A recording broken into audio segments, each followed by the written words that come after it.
And welcome everyone to the course today. We are continuing with state estimation problems and with space filtering, but now use a variant of the base filter that was introduced last week. So in the last lecture, Nived introduced the extended Kalman filter and extended Kalman filter based localization.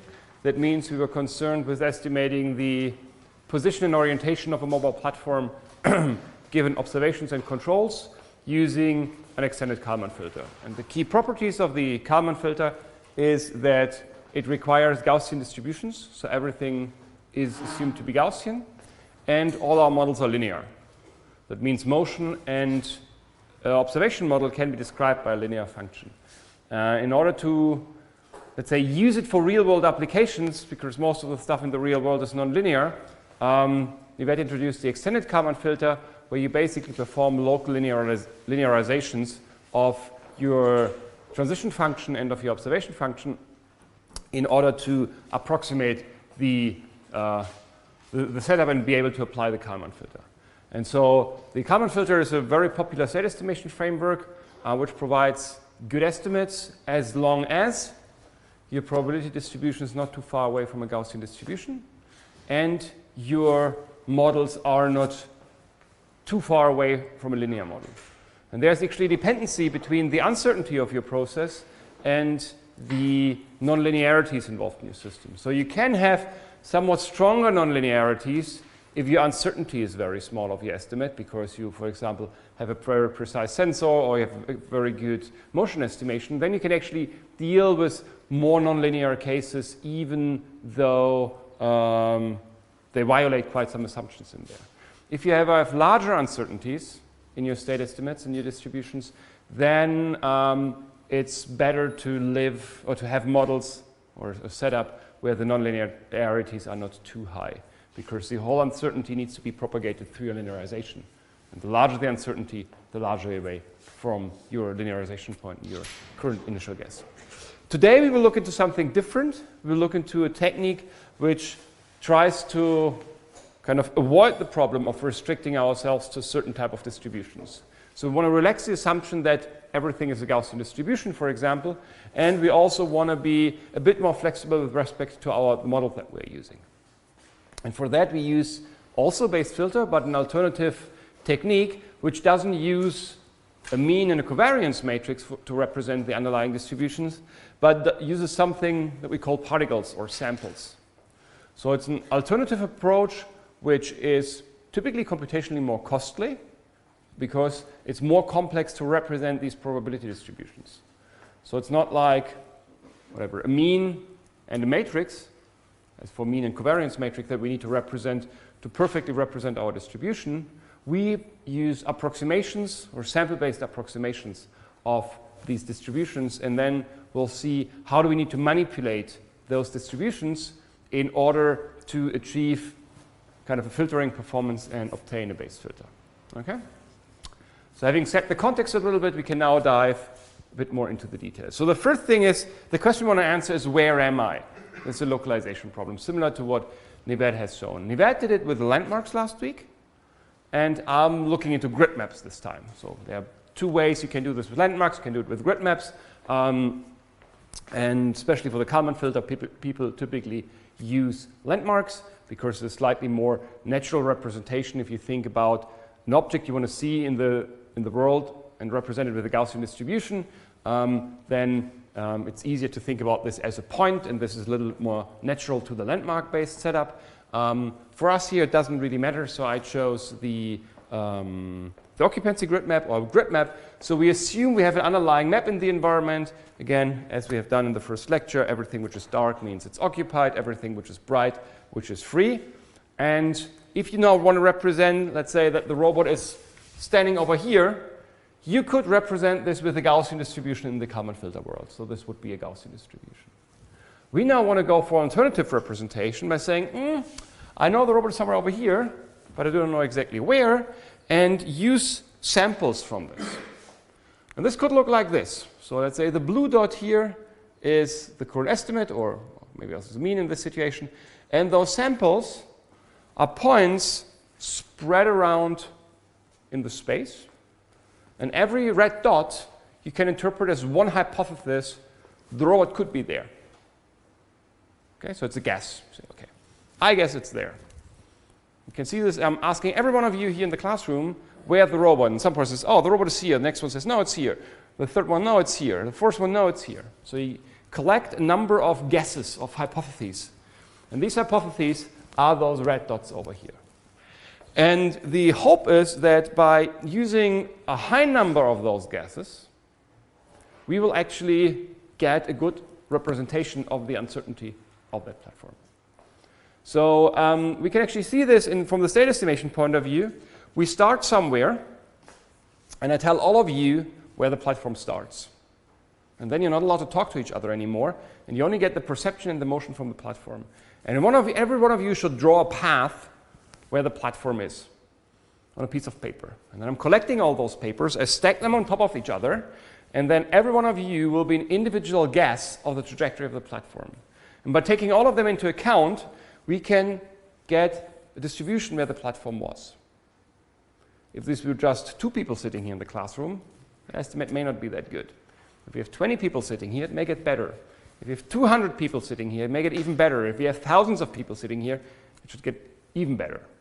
So the more of those samples we have, typically the better we can represent these probability distributions. And that's kind of the idea of those sample-based representations. So we have guesses or hypotheses, and the set of those hypotheses we use to actually describe probability distributions. Okay? So again, the Kalman filter did it with a parametric form, so there are no random guesses in there. It's just one function describing my probability distribution as a continuous function, and the only 2 parameters I have in there were the mean and the covariance matrix, right? And we get a perfectly nicely shaped closed form setup. That's something that we get rid of in the particle filter because we don't know how our representation actually looks like. I mean, often things are Gaussian or close to Gaussian in the real world, but there are a lot of setups where they're non-Gaussians as well. And we don't want to restrict ourselves to a certain distribution, and therefore we use these samples, these random guesses, because it's one of the most flexible ways to do that. Okay, so the flexible way. Let's say we have a distribution. The distribution looks like this, and we want to represent this distribution with samples. Okay, so we have guesses, and may even be weighted guesses. But I say, okay, some of you I know are pretty good estimators. Other ones are not that well in estimating. I trust those who are good estimators a bit more. It's one way I could introduce a sampling. So if you're a very good estimator, you will get a higher weight than someone there sitting in the back, so that your estimate counts more than the others. It's something that I can do. Or I can actually relate this, what we will see later on, based on how well does your estimate actually explains the observations that we get.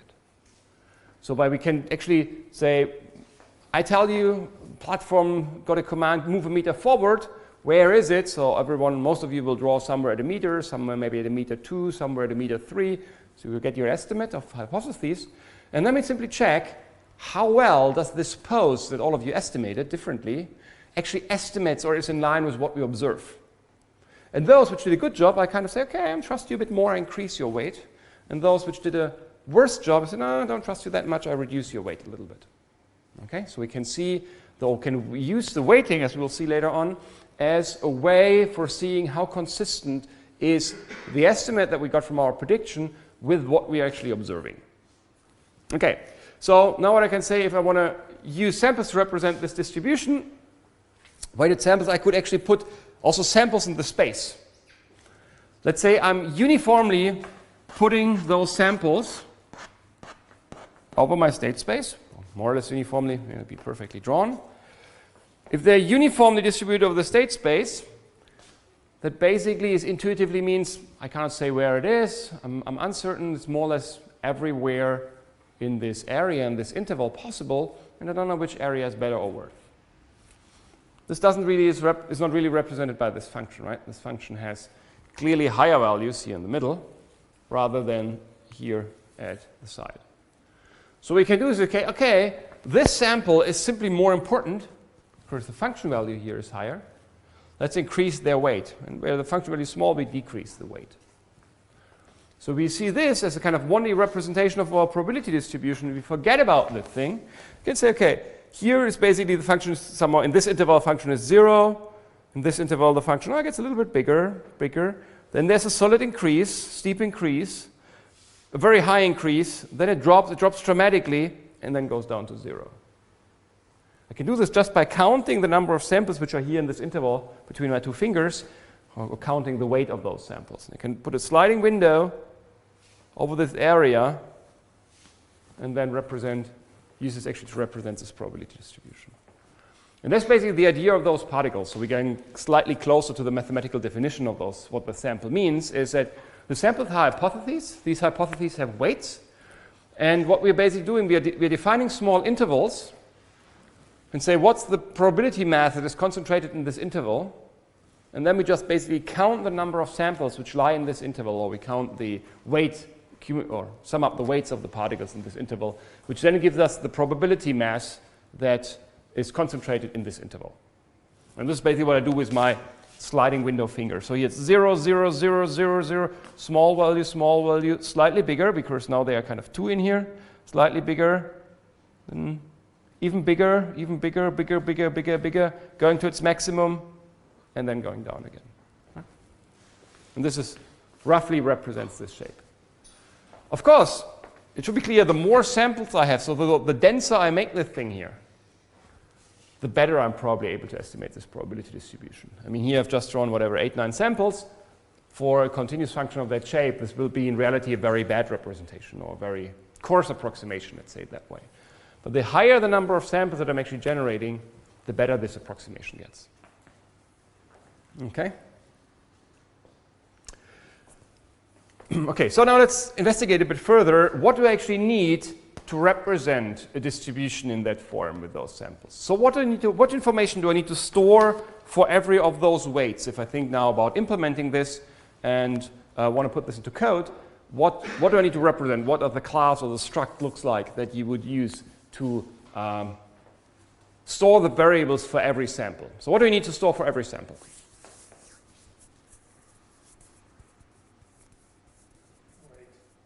A weight. So that's one thing. Okay, we need to store the size of those bubbles here, right? So at least one variable should be weight, and this is typically a real number. So you use a double or float depending on the precision that you're interested in. What else do we need to store? Any ideas? What else do we need to store?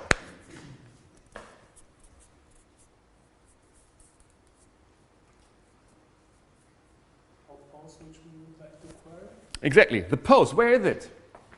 Is it here in state space, here, here, here, here? Otherwise, if I just have weights 0.1, 0.3, 0.7, it doesn't tell me anything because I don't know anything about the state space. So what we need to store is exactly which pose it is representing, or which state it is representing that I'm interested in, and its weight. And these are the two quantities that I need to store. So if I perform localization in the plane, this would be x, y, and an orientation. So 3 dimensions plus my weight, so 4 dimensions and so on. If I go for localization in the 3D world, this may be x, y, z, yaw, pitch, roll, plus the weight. So then I would have 7 variables I need to store. Or if I want to estimate something more complex, let's say I want to have a vehicle and also want to estimate the speeds of the vehicle. So let's say we have an Ackermann drive. Then we have our x, y, and orientation. We may need to put our steering angle in there, and we need to put the velocities in there. Then it would be 6 plus 1, 7 degrees of freedom, although I'm just moving the 2D plane. Right? So you need to put in the quantities you're interested in estimating into your state space, into your state variable. Okay, so we formalize this. We say, and we have a set of them, so we have multiple of those samples. So the set of samples x are the state hypothesis, so this in our case in the plane is x, y, and orientation, and the weight. And we have this j over here, this is just an index over the samples. So if capital J is 10, that means we have 10 samples, that means we have 10 guesses where those particles are. Okay? So if I now say we are taking for every sample in this sliding window fashion into account how many samples basically fall into an interval and what's their weight, that means the probability mass is actually given by the weight of the samples at the point where the sample is. So we need to have a distribution, if you want to represent one single sample as a distribution, which says it's 0 everywhere and takes a peak value at that state and then goes to 0 again. And the height of that peak is the weight of that sample. All right? Well, this is kind of what we intuitively describe by when I use the sliding window. If you formalize this more, we can actually write this down in this form. So the probability distribution that is represented by my sample set about the state space X consists of, let's start from here. So a sum over all samples. Right? Every sample has some contribution. There's a weight factor, so every sample uses its weights and multiplies this with this function over here. And this is a Dirac function. So a function which is 0 everywhere just has a peak in this state where it is infinitively large and then goes down to 0 again. But the constraint is that the integral of this Dirac function is 1, so it's a valid probability distribution. So you basically concentrate all the probability mass into one state. And so if you integrate over the whole state space, you get 1, so it's a valid probability distribution. And you can make the interval as small as possible around that state, and you will always have the probability mass 1. You can see this is a Gaussian distribution, which you take and squeeze the variance, make it smaller and smaller and smaller and smaller and smaller until it approaches 0. That's basically a Dirac distribution intuitively. Okay? So we have a sum of those Dirac distributions. Every Dirac distribution has an integral of 1. So if we multiply it with the weights and make sure those weights are normalized to 1, then this will turn into a valid probability distribution. Okay? So is this idea kind of clear, or should I repeat some of my explanations again? Because it's kind of, I think, crucial for the understanding of this filter. Anything which requires further explanation? Okay. It's basically a weighted sum of functions, and the functions are Dirac distributions. If you have problems getting this Dirac distribution into your head, think of them as Gaussians with extremely small standard deviation. So basically towards 0. Okay? Okay, so what can we do with this? These are just two examples of functions. So this is actually a Gaussian distribution. This is not a Gaussian distribution. And then drawing samples. These are now non-weighted samples in representing this space. All right, so actually it's good. So there are two things how I can actually represent a function with samples. Maybe I should say that before. The one thing is with these weighted samples, as I've shown before, or with samples which all have the same weight, basically 1 divided by j, then all the samples have the same importance. But then I need to make sure that the samples are concentrated in areas where the probability mass is high. So around the mean, the density of samples in the state space must be higher than in the outside regions over here. Right? And if this distribution over the states x is different, then I can use the weights to actually account for the difference. So there are kind of two ways. And here it's now kind of it's shown kind of in the easy way, in the simple way, where all weights are identical. So the only thing you need to look into is the position of those small lines. So every line is one sample. And these are kind of, I don't know, 300 samples or something like this, drawn from this distribution, and then you get a distribution like this. So I can use a Gaussian, in this case f of x, to represent my function, or I can use my samples to represent that function. Clearly, the samples are an approximation of this. You can see this here. In this area, no samples have been drawn. Also here in this area, although you see the probability mass is larger than 0 because the integral in this small interval here will be larger than 0. So it's only an approximation. And also here we have basically two peaks. We see there's one peak here and one peak here where samples are distributed. You can't really see how densely they are because of the resolution of the plot, but you can see that it's kind of more blackish here and here than in the outside areas. This should be kind of hopefully visible. Okay, so you say, okay, that's fine. We can now, or maybe have understood, or at least have, maybe I convinced you, or at least it's not too magical for you that you can use samples or hypotheses to represent functions as in an approximate manner. The main question now is, how do we actually get those samples? So how do we actually generate samples which are distributed like this? So this is a big question. How can we actually do this? And so typically we can draw random numbers uniformly. And the question is, can we use this to somehow generate samples so that they follow a certain distribution? So you can imagine that it's possible, because at least most of you have used already sample from Gaussian, a function that most of the toolboxes, MATLAB, Python, or whatever you have been using in the past provided for you. There are ways where you can draw samples from a Gaussian distribution. And we also discussed this 2 weeks ago when I was teaching last time, that an approximate way for doing this for a Gaussian distribution is actually this. So you draw 12 random numbers between minus the variance of the Gaussian distribution you want to draw from to plus. You sum them up, divide by 2, and this gives you randomly or Gaussian, or close to Gaussian distributed samples, which look similar to those generated here. So for a few distributions, there are ways that we can do this in an efficient manner. Right? We can do this for Gaussian. We also showed that we can draw from a triangular distribution, something we looked into, at least briefly illustrated. So for a few functions, we're actually able to do this.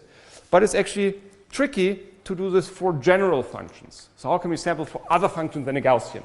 Because if we say we just deal with Gaussians, we could stick with our Kalman filter and don't need to change anything, but we want to leave the Gaussian world. And so the question is, how do we generate samples from an arbitrary function? And that's actually a question I want to elaborate now with you a little bit more.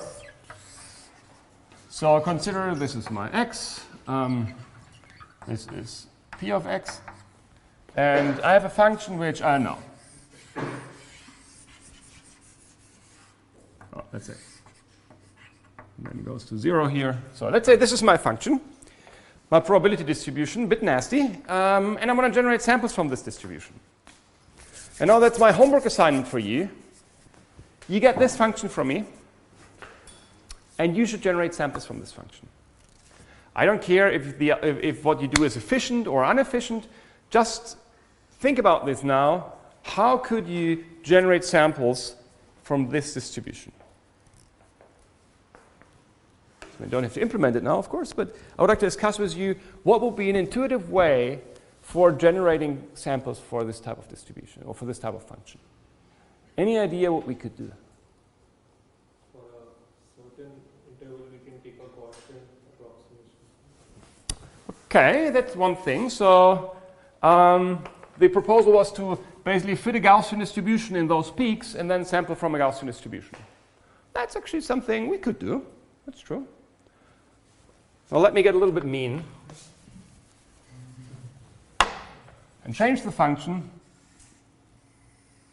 so that approximating it by a Gaussian gets harder. Maybe I do this because having an arbitrary function and fitting a lot of Gaussian there is also kind of not the most trivial solution necessarily. So it's like, maybe not. Maybe it's a good idea if we are kind of close to a Gaussian, but let's consider something which looks more like this with flat plateaus, where Gaussians are not the best thing to do. But nice try, good idea, and we will actually use something similar, as we'll see later on, for doing it efficiently. But first I want to look into general distributions. So how can we do this? How would you approach this problem?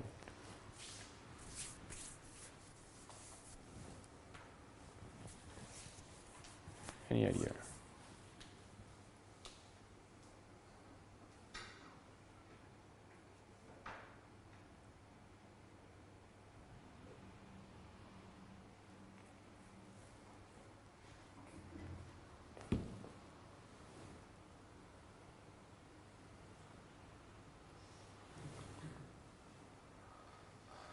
Okay, so what do we want?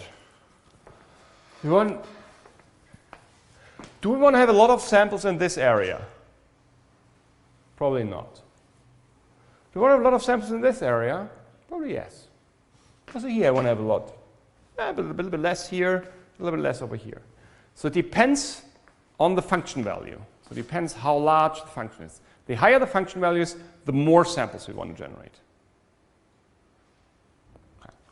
Do we want to generate any samples at all outside here where the function is 0?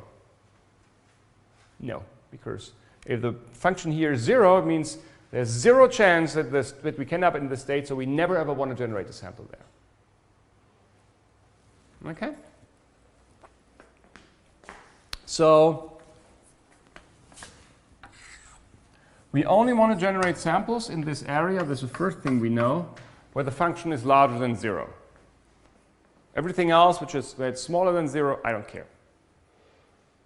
Okay, that's kind of first thing. So we only need to generate samples here in this area. And it should be more likely to generate samples in area where the function value is high and smaller in areas where the function value is low. Okay. So what I do now, I'll help you a little bit. Just drawing a box.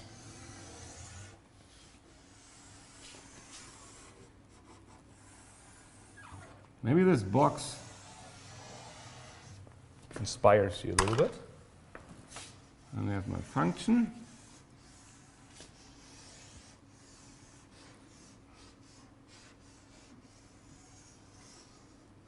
Okay. So. And now, what I want to do is I want to see this as envision this as a 2D thing. Right? So we have one dimension here and the other dimension here. And I want to generate samples which should just lie in this box. And I want to have in areas where the function value is high, I want to generate a lot. In areas where the function value is low, I don't want to generate a very small number of samples. If you don't know how to generate samples to prefer something, what you can do is you can randomly generate samples and then throw some of them away. Okay, so what could we do to use this trick, this box, and this idea of generating samples and maybe taking some and rejecting others in order to get samples which represent this distribution?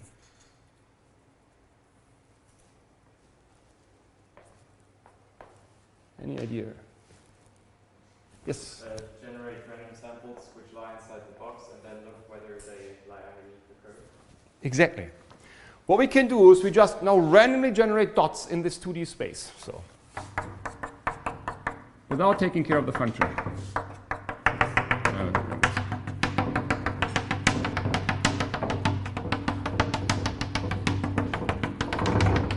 So, assume this is randomly generated noise over my space. Okay, so I now generated them, and if I will just take basically the x location, so what's written in here in this dimension, and would write them down, I would get a uniform distribution of samples here, right? But this uniform distribution doesn't help me, because there are too many samples in areas where the value is small, and maybe too many and too few in the areas where the state space is high. So what can we do now in order to get rid of those which are wrong? Right? Say, okay, I like my samples, but I did too many in certain areas, especially where the function value is small. So I want to get rid of those. What can I do? Yeah? You look at the corresponding state and probability and evaluate the curve at the state, and if it's underneath, you say it's the true, otherwise it's false, and then you look at the number of truths. Okay, yeah. That's basically what we're doing. So let's say we look into those samples here in this area. Say, okay, everything, I basically look to the ratio, the distance here and the distance here with respect to each other. So if I say this is the maximum I can get of samples, I want a samples which is proportional to the height of my function value. Right? Because the higher the function value, the more samples I want to have. So all the samples which are below the blue curve I keep, and all the samples which are above the blue curve I throw away. So I take my sponge, my rejection sponge, and with my rejection sponge I'm basically wiping everything away which lies above the blue curve.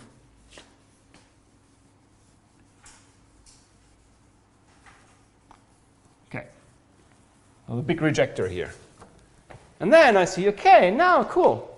All the samples here are gone, all the samples here are gone, and the number of samples I have depends on how high the function values are. So if I now write it down, I would get 1, here I get a lot.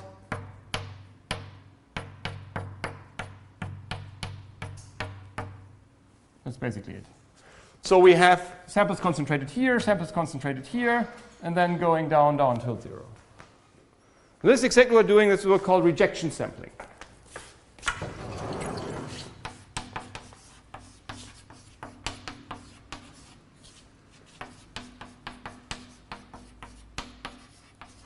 Rejection sampling is a general form for sampling where I can generate samples from any distribution, any function, which I can evaluate pointwise, because the only thing I need to do, I need to draw samples as a random number generator and just check, is the number here larger or smaller than the function value? So I need to be able to evaluate the function at a point. And basically I need to be able to draw a box around it. So if the function is infinitively large, that's maybe a little bit tricky for me. So there are some constraints I need to bound it a little bit in order to do at least in a kind of efficient way. The main problem of rejection sampling, it's general, it's nice to use, is that it is extremely slow. Okay? Now I show you two functions, or draw another function. Let's say we stick with this one. If you do a second function, then you may realize why it is slow.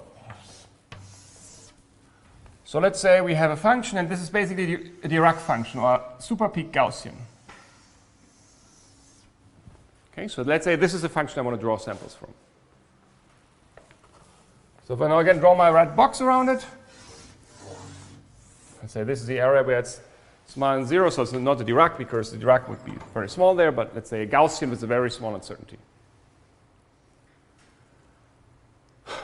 Now I do random samples in this box.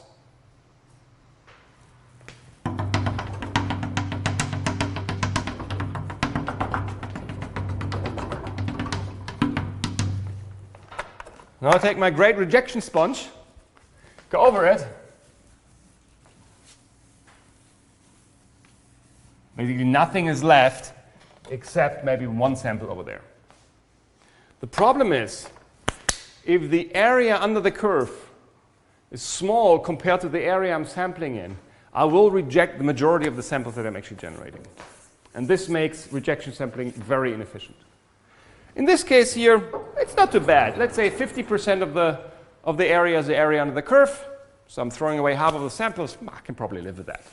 But and set up like this, it's a disaster. And that's a problem why rejection sampling doesn't really work in practice. I mean, it works in practice, that's not true, but it's so inefficient that it renders most algorithms useless, at least for online state estimation, if you need to put rejection sampling in there. Okay? That's the most general form of doing sampling. The good thing, however, is we are not completely lost. We can do other nice things. And one thing which is the basis for most of the algorithms is the so-called importance sampling principle. So the importance sampling principle basically tells me that if I want to generate samples from a function f, let's say, this is my function f, and I want to generate samples from f. That's my goal. And this is something we call the target distribution. So a target distribution is a distribution where I want to have my samples from. The problem is that f is some weird form which I don't know how to sample from. But what I know, that there's another function, let's call it pi, which I can define, from which I can draw samples from. Let's say it's a Gaussian, and then we use the formula I had before with those 12 numbers, adding them up, and then I can draw samples from my Gaussian. This is my function pi, which we call the proposal distribution. And then the importance sampling principle tells me, it says, okay, although you want to have samples from the target f, I allow you to draw samples from the proposal p, draw those samples, and then account for the difference between those two distributions. And taking account the difference between the two distributions is done by computing the ratio between the target divided by the proposal evaluated at the point where I draw the sample. Okay, so let's make an example how that looks like.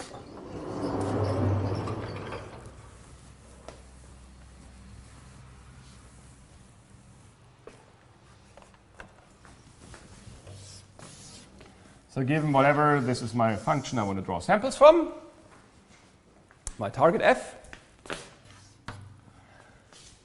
And I say, okay, I can't draw from that thing, but I know how to draw from a Gaussian distribution. So let's take a Gaussian. Or I'll take a different color, sorry. I think.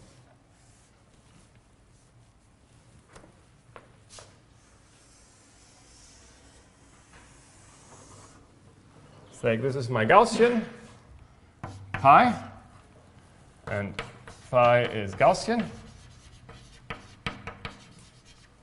So I know how to get the samples from the Gaussian distribution. So if I now draw samples from a Gaussian distribution, I would get samples, actually maybe something like this. So more samples where the function value is high. So as I do, draw samples from pi. And now, the important sampling principle tells me, assign a weight to all of those samples, and the weight is basically the ratio between f and pi. So it's f divided by pi at that position.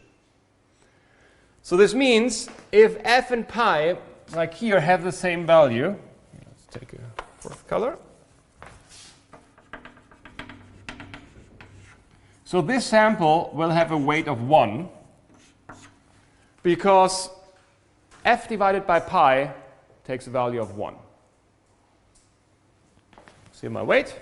The weight of that sample, f divided by pi, is 1. Okay, let's take another value. Let's take this one over here maybe. Or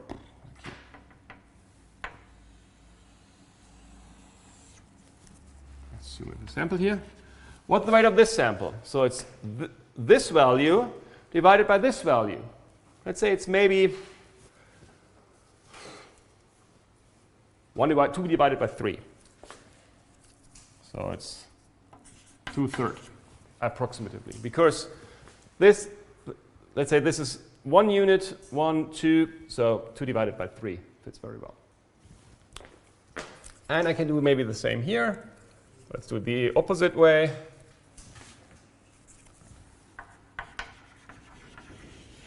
Take this sample over here. Here the blue one. Oh, sorry, no, this was a mistake. This was the opposite. It was not 2 divided by 3, it was 3 divided by 2. But here and here it would be, let's say this is twice as big as this one, so here it would be approximately half. Okay? So that's the way you go through all samples and give all samples a weight. And you're basically saying, here I have done too little. So I've drawn from the blue, but I should have taken more samples into account. So I simply say, I make the sample simply more important. And here I said, oh, I did too much. I've drawn twice as many as I should do. So simply give all of them half a weight. We keep all of them. We don't throw any one away, but we just say they're half as important as the others. And I do this for all the samples. Later on, I normalize that all samples sum up to 1, additional normalization. But then I get samples, and so it can be the case that samples are more dense in state space but have a low weight, and therefore normalize out that they are more densely populated there. You can think about this very similarly if you think about a uniform distribution. If pi is a uniform distribution, then you're sampling equally over the state space, and then just give weights according to the function value itself and divide it by 1. So this is because all have the same weight. And then you basically take where the function value is high, you get high values, the function value is low, low values. So this would also be a form of importance sampling. So, and if you do this, you get an example like this. We want to draw from the blue, but we only have the red one around. So we draw from the red one. So we still have the density is the density of the red one, but you see that where the difference is big, you get high values, and where the difference is small, you get low values. And so this sample set now represents the blue function, not the red function anymore. That's what the importance sampling basically tells us. The only thing we need to take into account is this precondition down here. So it's not allowed that there are any states where f is larger than 0, but pi is 0. Why is this the case? If pi is 0, just in case pi is 0, it means we'll never ever draw samples there. And So if we have no chance to draw samples there, the probability mass for f will always be 0, because I cannot simply generate a sample there. This would also lead to the fact, in case we would have a sample there, that the weight would be infinitively large. So it's kind of an infinitively large weight, but we will never draw one. So the probability mass would be always 0. And therefore, this is something we need to exclude. So in all states where f is larger than 0, so the target is larger than 0, also the proposal must be larger than 0. If you don't do this, you will simply not represent your function f well. Let's say if this precondition is not fulfilled, you can still, of course, use importance sampling principle, but then you will not perfectly approximate f. You will just approximate an approximation of f. And basically, it means you're approximating f by taking all the areas where pi equals 0 and put it to 0 as well. So if you think about a Gaussian, let's say if your function f would be a Gaussian and you restrict your sampling to an interval, it basically means you take your Gaussian and outside the interval you set it to 0. If you make it whatever, plus minus 6 sigma, you can say, I'm fine, I'm not caring what's outside of 6 sigma bounds. But you should need to be aware that, again, it's an approximation then. So if you want to get as precise as possible, you need to take this precondition into account. And what you also need to do is you need to have a large number of samples. So the more samples you have, the more precise you get. And if the number of samples approaches infinity, you can approximate the function as precisely as possible.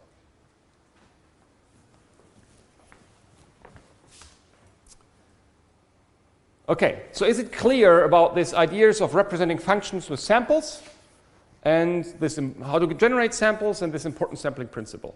This is something which is clear. Yes, please. Will different proposals distribution have different effect on the result? So if we take a Gaussian and if we take a uniform distribution for representing the target distribution, will it finally be same or? So given that it's no, it will not be the same. Because you're generating samples at different positions, so the result will be different. But even if you run it twice with the same distribution, it will be different because you're drawing different random numbers. So it's anyway a randomized function. But the more samples you draw, the closer the things come together. Because the more samples you draw, the closer you're approximating your function f. So kind of probabilistically, it's the same thing, but of course the actual instances are different. Where the difference comes in practice is in practice, you only have a small number of samples, or you want to reduce your number of samples for efficiency reasons and memory reasons. So you seldomly use millions or trillions of samples. You typically say, it would be nice to have 2,000 or 3,000 of those samples. And then, of course, for the low numbers, it matters how close is your proposal to your real distributions. If you have a lot of samples generated in areas in the state space which are irrelevant, you don't have enough samples to represent the important area as well. So in practice, you want to have proposal distributions which look as close as possible to your target because then you're most effective. But this basically depends only that the number of samples that you have in practical systems is limited. If you would have the supercomputer which has infinitely many samples, you wouldn't care. Okay, any further questions? Okay, so we're a little bit ahead of time for a break, but I think we'll make a short break, and then actually we'll dive into the state estimation with a particle filter, which actually uses those ideas here to perform state estimation. So a 5-minute break, and then we're going to continue. And so in the second part of the lecture today, I would like to use the ideas of samples for representing probability distribution to actually turn this into a filtering algorithm. And so the particle filter, as the extended Kalman filter, is a variant of the recursive based filter. So we have the idea of having an existent belief, using our motion to make a prediction about where we are, and then taking into account the observations for making a correction of what we thought where we are, which turns into our new belief. So basically these steps that we have seen for the general derivation of the base filter, but also for the extended Kalman filter or the Kalman filter will apply here. So it's just a different realization of the state estimation principle. The main difference to the Kalman filter is that it's basically a non-parametric approach. Non-parametric means we do not have a probability distribution that we can describe as a function in closed form. So we don't have parameters in there. The samples itself describe, or the states itself describe the probability distribution, right? By just our samples that we have, and it's not some artificial parameters that we need to put in there. As we'll see, that also the models that we are actually generating can have something to do with samples, and the proposal distribution that we talked about is something that we will use to define this base filter.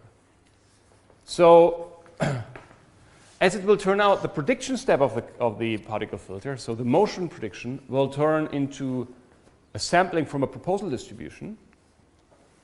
And the correction step, taking into account the observations, will actually correspond to the step of the importance sampling principle where we do the corrections. So basically, we'll use the observation to compute this weight and use our motion model as a proposal distribution.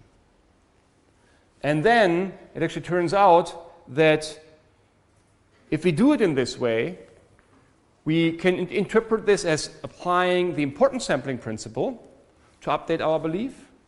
And we can, at the same time, interpret this as a recursive base filter. And so in this case, if we select kind of the prediction for our prediction, our motion model, from the derivation in the correction step, the observation model comes out, and accidentally, so to say, it turns into a base filter.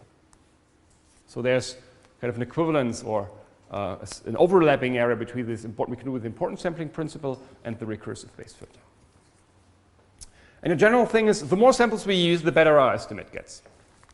So we can actually show if the number of samples go to infinity, we can approximate any arbitrary distribution with this, which is a nice property. So even if we leave the Gaussian world, if we have infinitively many samples, the result will be as precise as it can get.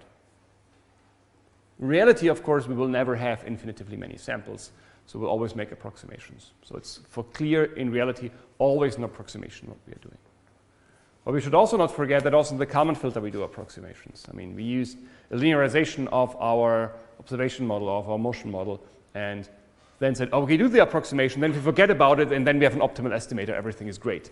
But we forgot that we actually made assumptions or approximations beforehand. And here, we will always suffer from those approximations because our representation of the belief itself is the approximation. Okay, so the particle filter basically has three main steps.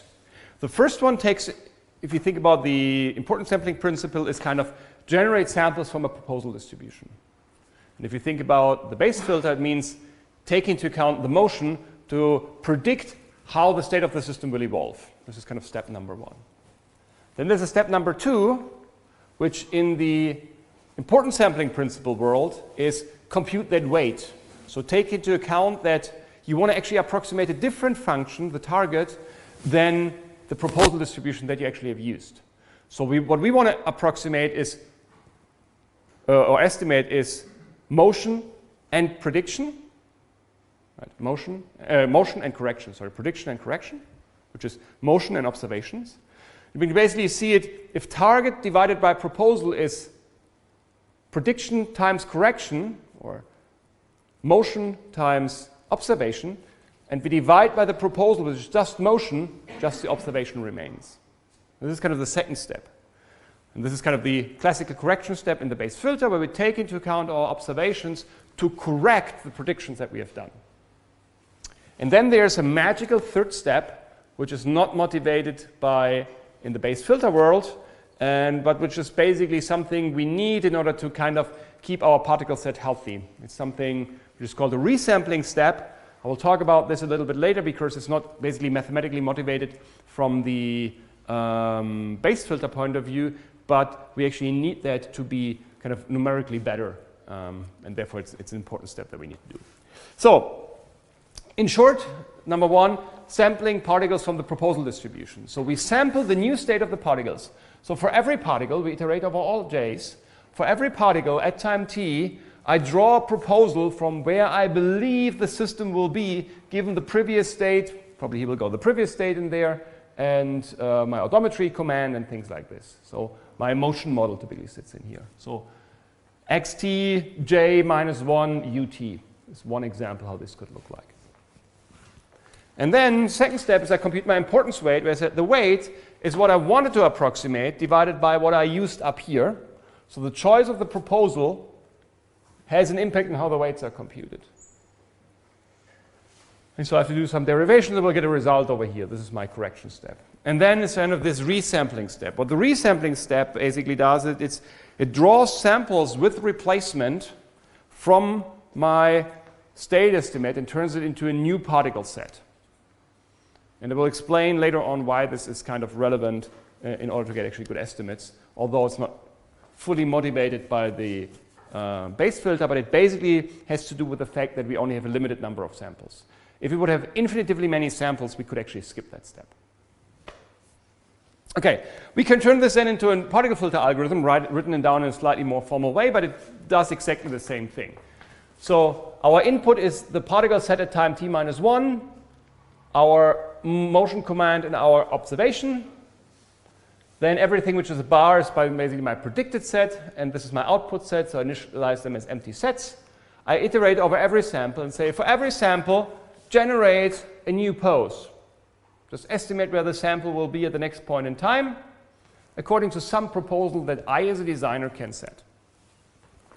Then compute the weight for this particle by target divided by proposal, so the probability distribution that I want to approximate, the belief, divided by the proposal that I've chosen here, evaluate it at the state x, and add that to the new sample set.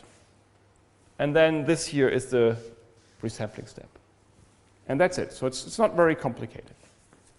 So how is it used in reality? So it's kind of a 1D example how that could look like. A state, let's say this is a robot which lives in a 1D world. This is the belief about its pose, and this is the x estimate. The platform in reality is here, and this shows the state estimate. We will see later on how this looks exactly like this, but it means there's a little bit of probability mass that the system is here, or here, or here, here a bit more. Here it's super densely populated, so actually most of the samples are located here, which corresponds to the location of the platform, and then there are some measurements here, could maybe also be here, but this is much smaller probability. So in this case, the majority of probability mass, whatever, 90% will be approximated here, and some other hypotheses could be possible. In a real world, it could look like this. So this is kind of looks very similar to a Gaussian belief, but it's not necessarily what you have in practice. What you have in practice is more something which looks like this. So these are 3 different states of our estimate. So what does it mean if you see something like this? Let me not explain it to you. Let me see if you can figure it out. What does this mean if I'm in that state? Exactly. The robot has no idea where it is. It's basically a uniform distribution or an approximation of a uniform distribution over the space. Right? No, it could be here, here, here, here, basically anywhere. This is actually something how you typically initialize your filters if you have no idea where the platform is. Just randomly take all the samples that you have and spread them randomly throughout the state space. Of course, here only spread in areas where we know there's a map, assuming that the system is not outside the map. Okay, what does this mean?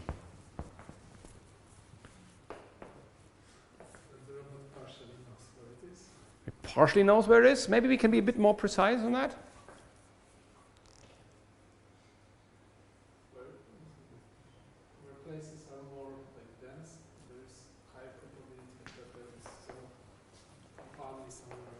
Yes, so it's more or less a multimodal distribution saying, I'm either here, or I'm here, or I'm here, or I'm here.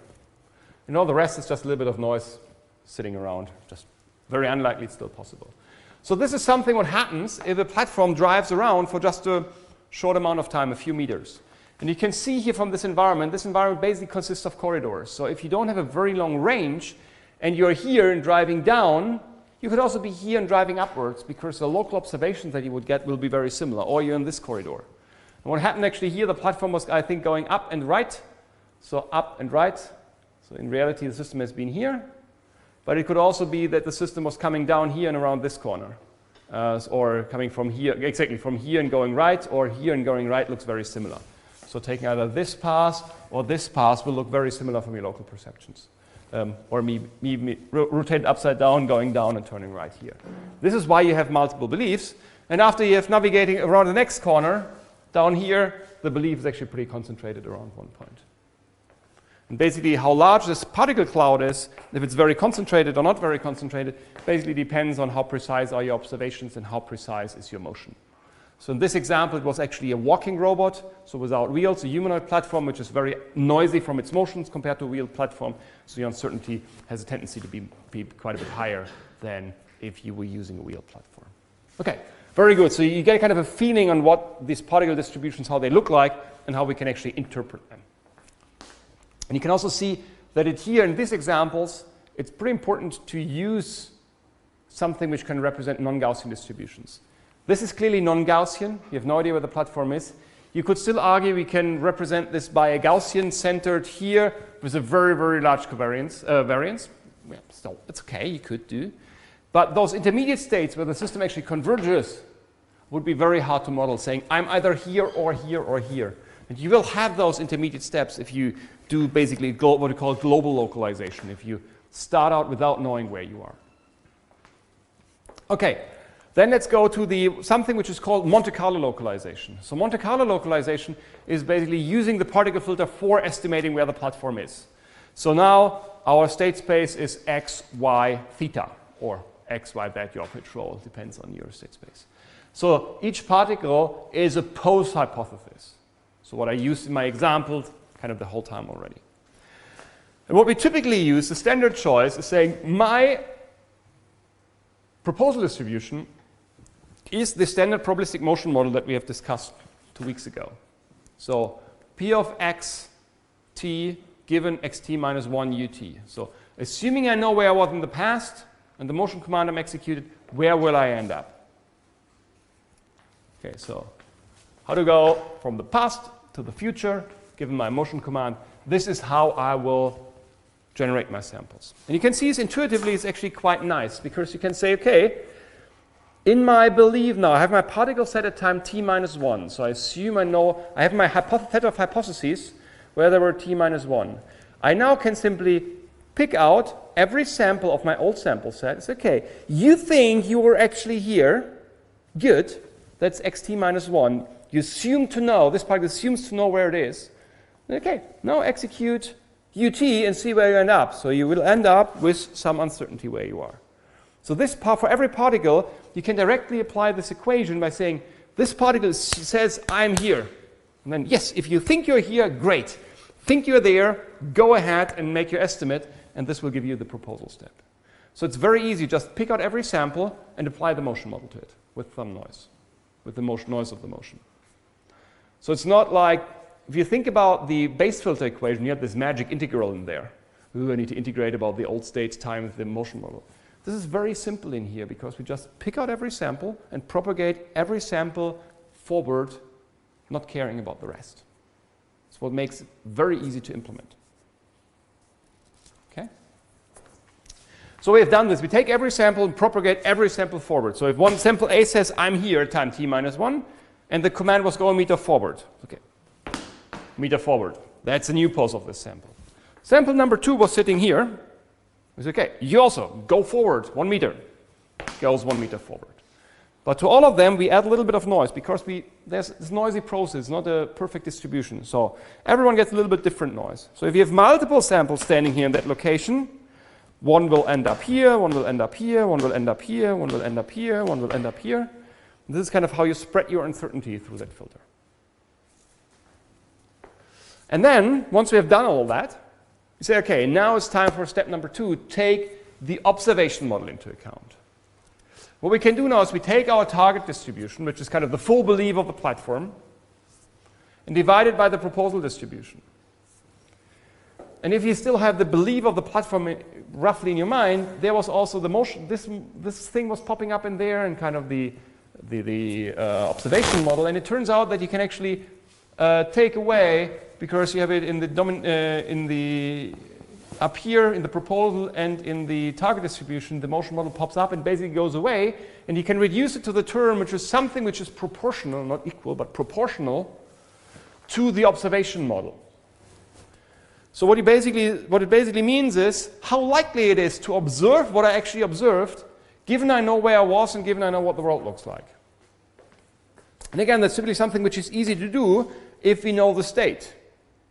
But wait, the state is every particle says, I know where I am and everyone else was wrong. So we just again iterate over our samples, the sample which ended up here and says, okay, from your point of view here, how well does how likely it is that you observed, given your view of the world, given that you think you're here, what the robot observed in reality. And you basically compare what the robot observed and what you would observe here. So if I say, this pillar is 3 meters exactly in front of me, but the robot says, no, it's not 3 meters in front of me, it's 4 meters in front of me, then this is probably not a good estimate. Then it's much more likely that we are actually back here.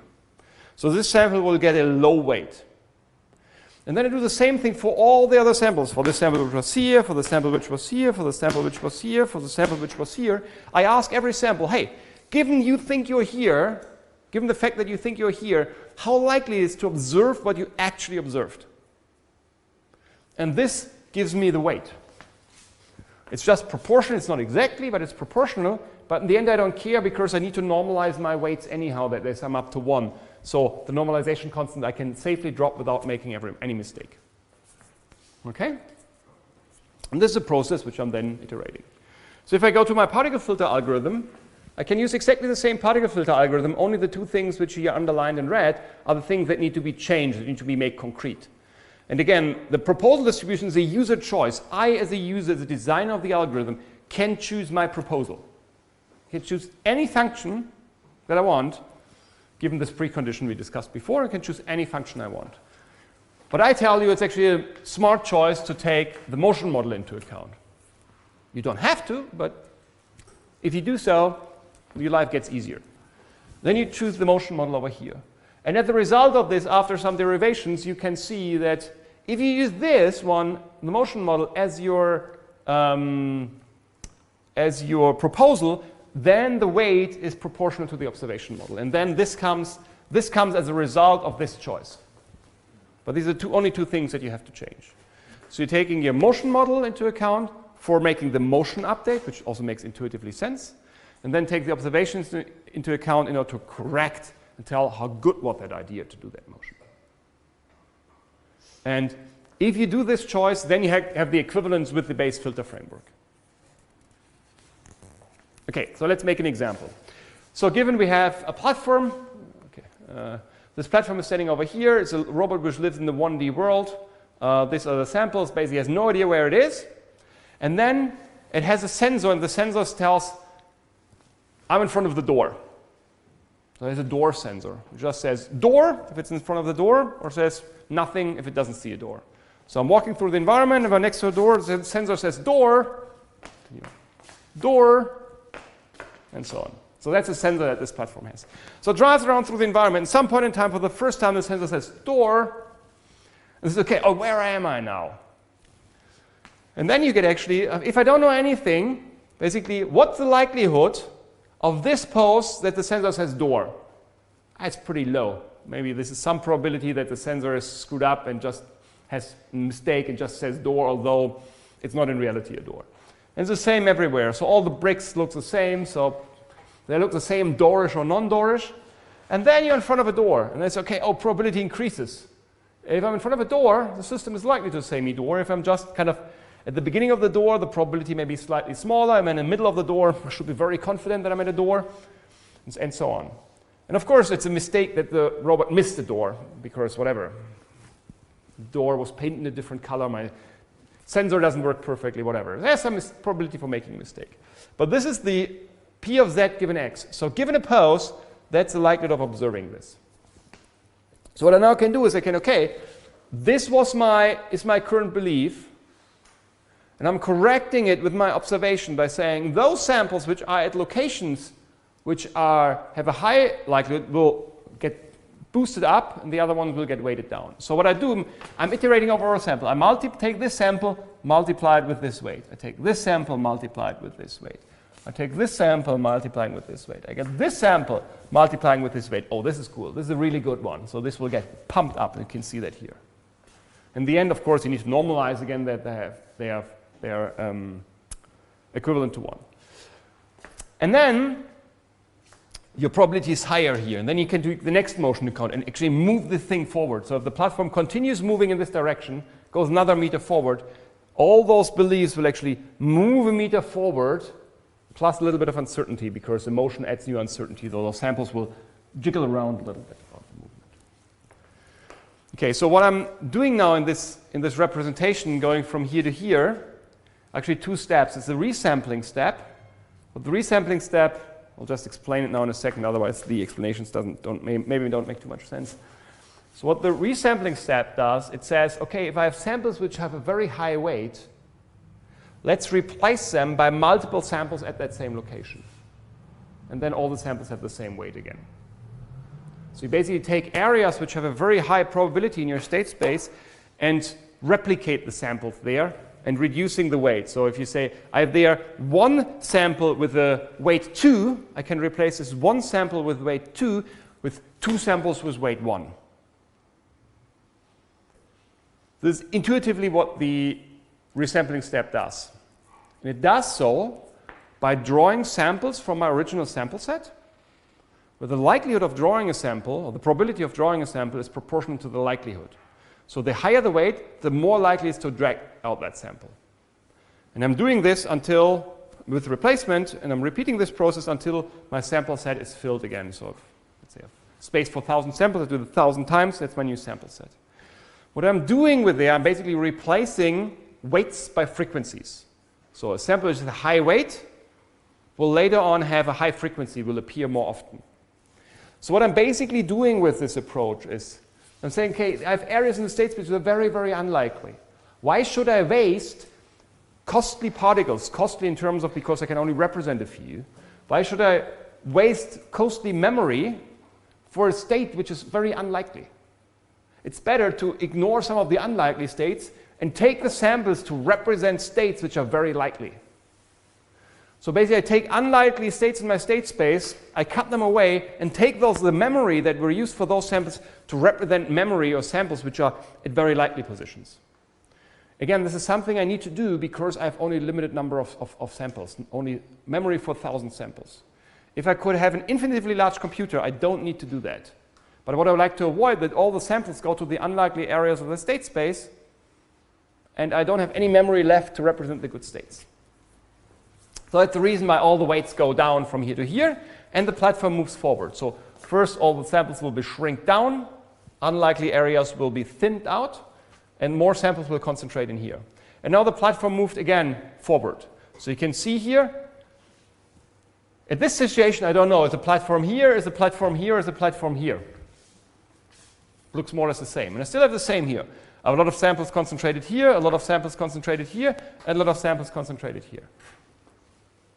Okay, now the robot stands in front of the next door. And again, my sensor shouts door. And again, take my sample set, multiply it with my weights. And then you can see already here, there we have a few samples, assuming this way basically originally, these are those ones here, which have been originally in that location.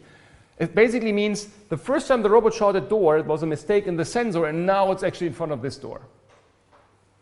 Or, I mean, those samples, and those samples basically say, before it was a door, it was correct, and now it's a door, it's again correct, so 2 times the right thing, which get really boosted a lot. Or I'm here, those samples, which says the first time I was doing correct, but I was standing actually in front of this door, and the second time it's a mistake. Those samples are still densely populated here, but their weight gets very small. So these are basically different explanations that you can find. And then, again, I perform, so now you see I have a lot of samples here, it's a very black area, they all have very high values, so a lot of probability mass is now concentrated here. So in the next resampling step, all the other guys here have a very high likelihood to actually die and being replaced by putting more samples in that state space. And then you kind of, robot moves on, this is exactly what happens.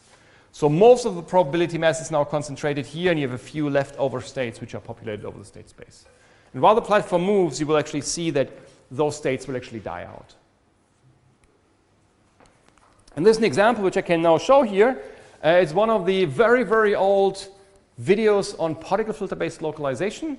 This was done with a sonar platform. They can see those sonar readings here. And this is actually the true trajectory of the robot, basically. It's a little bit shifted. My drawing was not perfect, so it, of course, goes through the door, not through the wall. So it starts somewhere over here, turns around, and goes in here.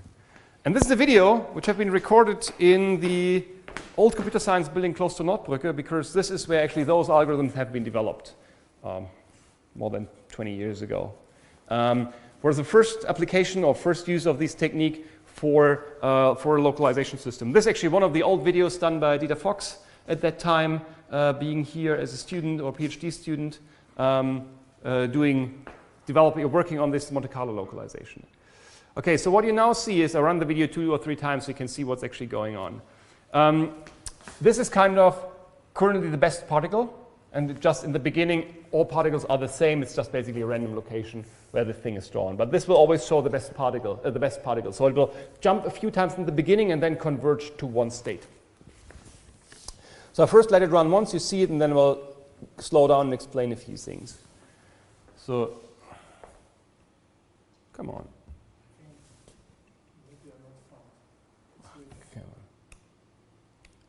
Okay.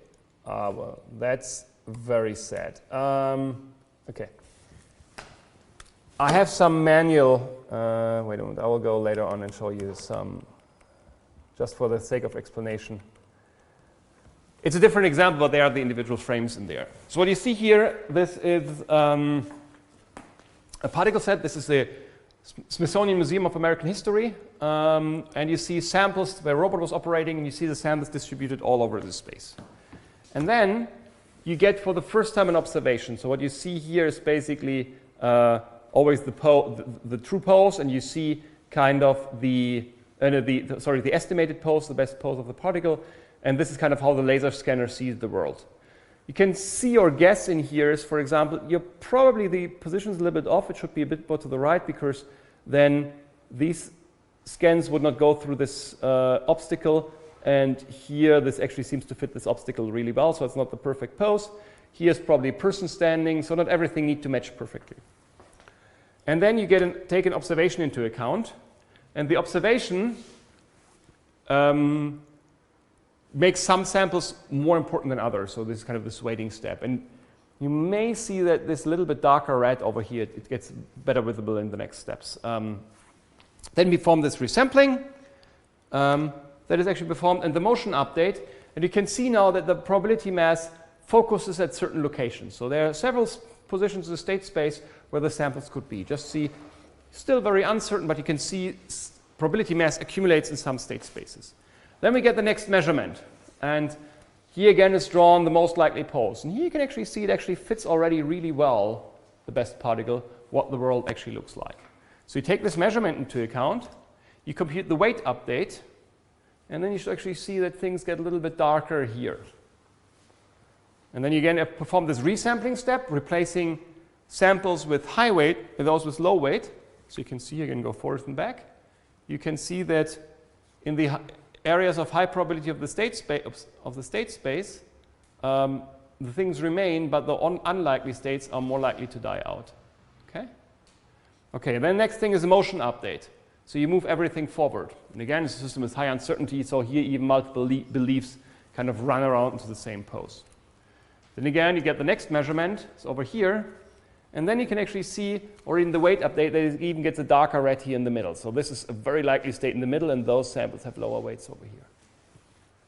And then you perform again the resampling, and you can see from the resampling, the probability mass concentrates in the likely states. And then you kind of move on motion update, you get your observation, and basically the system has converged to a nice state. Your weight update, resampling, and you get more precise. Then again, we have a motion update, we get our observation, and basically the system continues in this way. Okay, so let's go back a few steps.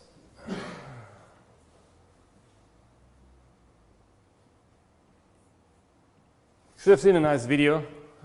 Sorry for not being able to show this old video.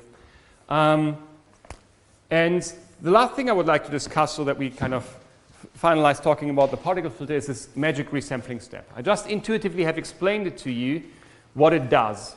So intuitively, it's easily described. You take samples from your sample set, and you draw them with replacement, and the probability of drawing a sample is proportional to the weight of that sample. So if the sample has a high weight, it will be drawn with a higher probability.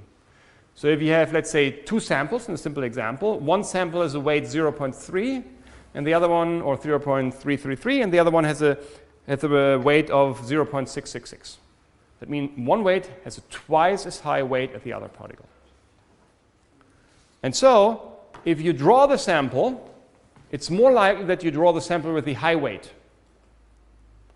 And if I draw two new samples, I will do it the first time, it's probably a third that I draw the first sample and 2/3 that I draw the second sample. I take one out of the sample, store it, and then look again, because I'm doing with replacement. Do the same thing again. Draw again a sample, and I'm again more likely to draw the one with the high weight. And put it to my new state, and then I stop, because I've only space for two samples. So it's more likely to get a good one, but lose the bad one. Of course, with two samples was now an extreme example, but if you have thousands of samples, what you're basically doing, you're replacing weights, so high values, with frequencies. So a sample with a high weight is expected to have a high frequency, so appear often in my new sample set. And you can see this on the one hand side, it's basically in survival of the fittest principle. So those which have a good weight, those samples which are very good in explaining the observations are the kind of fitter examples, and you keep them alive. But you basically do this to avoid that a lot of samples cover unlikely areas of the state space, and something that you need because you only have a limited number of samples. So if you would have infinitively many samples, this would not be needed. Okay, the question is, how do we actually implement this? How do we do this in an efficient way? You can visualize this by a roulette wheel. So you have a roulette wheel, and just compared to a real roulette wheel, the buckets do not have the where the ball can end up, don't have the same size, but they are proportional to the size of the weight. So if a particle has a high weight, it will have a large bucket. If a particle has a small weight, it has a very small bucket. And then you just draw the roulette wheel and see where the ball ends up and pick out the sample. This is how you can visually see this. Or if you, in visual like this, you basically draw a random arrow, and just where the arrow points to, this is the sample you pick. So let's say, and we want to have whatever, 10 new samples. So I say, okay, sample number 1, which one will it be?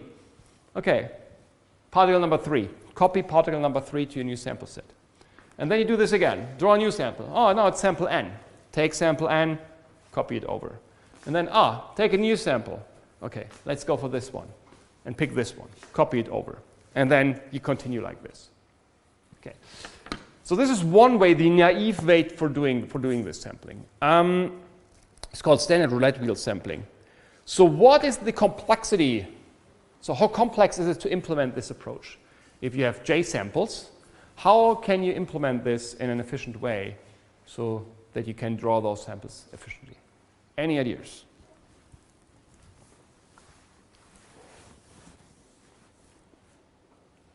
How can you do this in an efficient manner?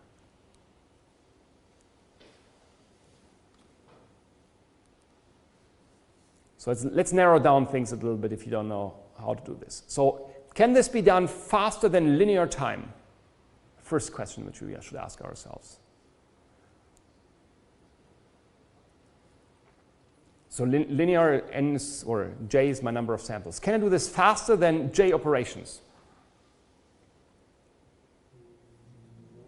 No, exactly. Because why? Why is it impossible? Because there are j samples, we have to check for every sample. So there are j samples, we need to copy them over, so we need to touch every sample at least once. So if we do a constant time operation for every sample, then we would be linear time. Okay, so we are at least linear. So how efficient is it for one operation? So for pick out one sample, so I draw one random number, and to take that sample and copy it somewhere else. I need to get that sample and copy it somewhere else. How expensive is this?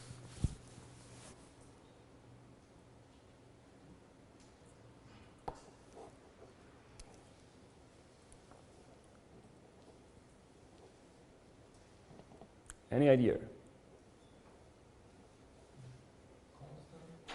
Constant. The copying operation is constant, that's true. And it's constant if you know which sample you want to take. The question is, you first need to figure out where does the error actually point to. And this is something which you can't do in linear time, because you don't know the size of the buckets. Only by inspecting all of them, this would be linear again, which you don't want to have. But what you can actually do is you can implement a binary search. You can do a binary search by putting the weights in a tree and look efficiently in the tree, which will be then a logarithmic operation. So this roulette wheel sampling can be done in j log j time. So you do the j, for every sample you need to touch once, and for every sample it's log j, because you need to find which bucket you actually end up in. So the j log j operation.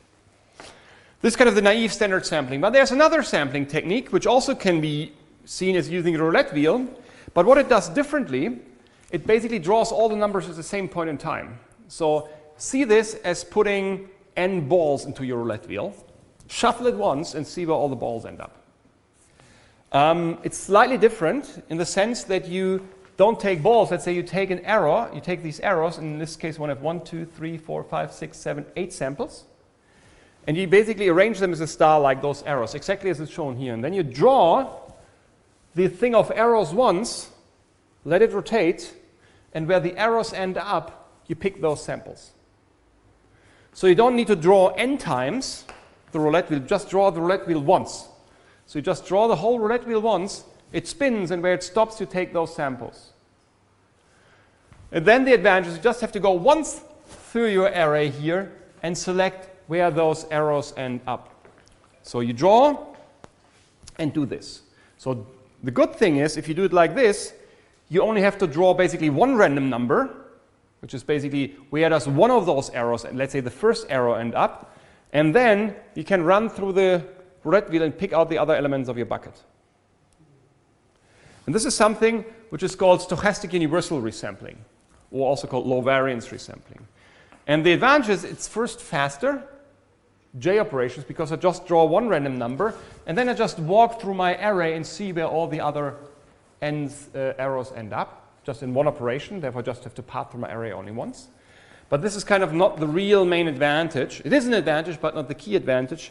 The good thing with this sampling strategy is that it preserves the sample set if the samples have similar weights.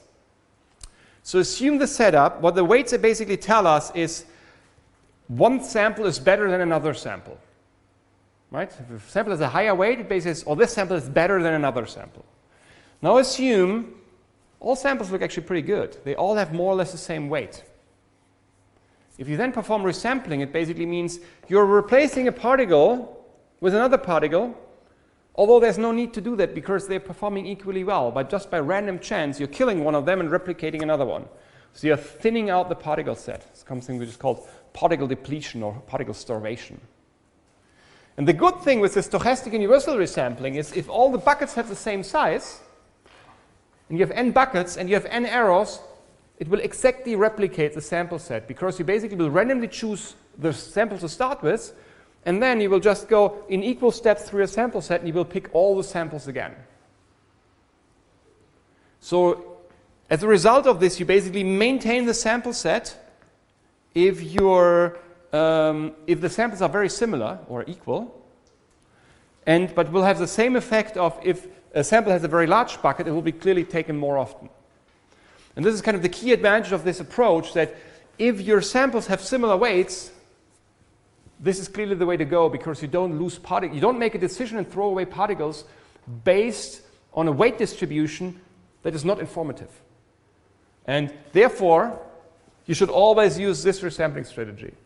This is a bit easier to implement, but actually not much, because you still need to have this binary search tree in there. So considering this is actually not more difficult to implement, it gives better results and it is faster to do. So whatever sampling you do, always stochastic universal resampling, never naive sampling. There's no reason to do that. We're getting short on time, and I just want to very briefly mention how you actually implement this. So what you have basically typically an array, when in every bucket of the array you have a different weight vector, and the question, how do you implement this in practice? And the way how we do this is typically we draw a first random number between 1 and divided by j. This is basically where we start. And this is basically a starting point. And then what you do once you've started, you want to pick all those samples in 1 divided by j steps where you end up here. Right? So this is what you want to do.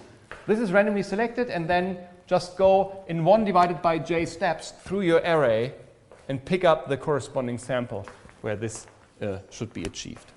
And how you would implement this, how you can implement in an efficient way, you don't store the weights in your array, but the cumulative weights. So the first bucket is the weight of particle number 1.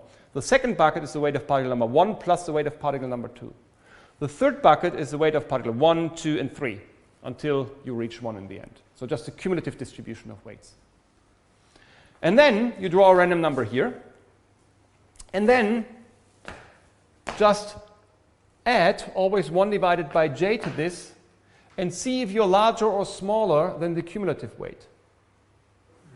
If you're smaller, you basically stay in that bucket and take those samples over and over and over again until the sum of the weights that you have taken exceeds the weight which is stored there, and then you just jump to the next bucket. And you continue like this. So basically with one for loop and an internal while loop, which basically looks like this, you can actually run through the whole array. So don't expect you to understand these 4 lines immediately right now. You need to sit down at least for 5 minutes to see how the indices are added up. But it's a very simple algorithm. Just have a for loop and a small while loop in there, which just mess a little bit around with some indices. And then you can implement the low variance resampling going completely through your code and selecting the samples that you actually need. Okay, and then I'm coming to the end. Okay, this was basically after the long video.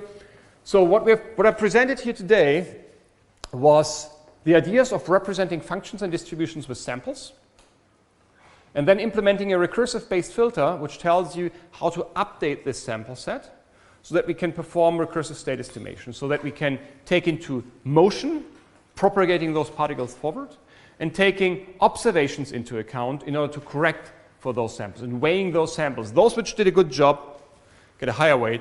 Those which have a small job, did a bad job get a lower weight. And the key step is for the particle filter that you should remember, or always need to remember. It uses samples to represent the state space. So it's not tied to Gaussian distributions or other parametric forms. The prediction step is always sampling from a proposal distribution. And in most of the cases, the proposal distribution is the motion model. If the proposal is the motion model, then the weight turns into the observation model. And it's something we understand and know how to deal with. There are other ways to do this with more complex proposal distributions, but this is kind of the standard choice in here. And then you kind of rebate those samples and go ahead, repeat this process. And this resampling step you need because you have only a finite number of samples that you can represent in your computer.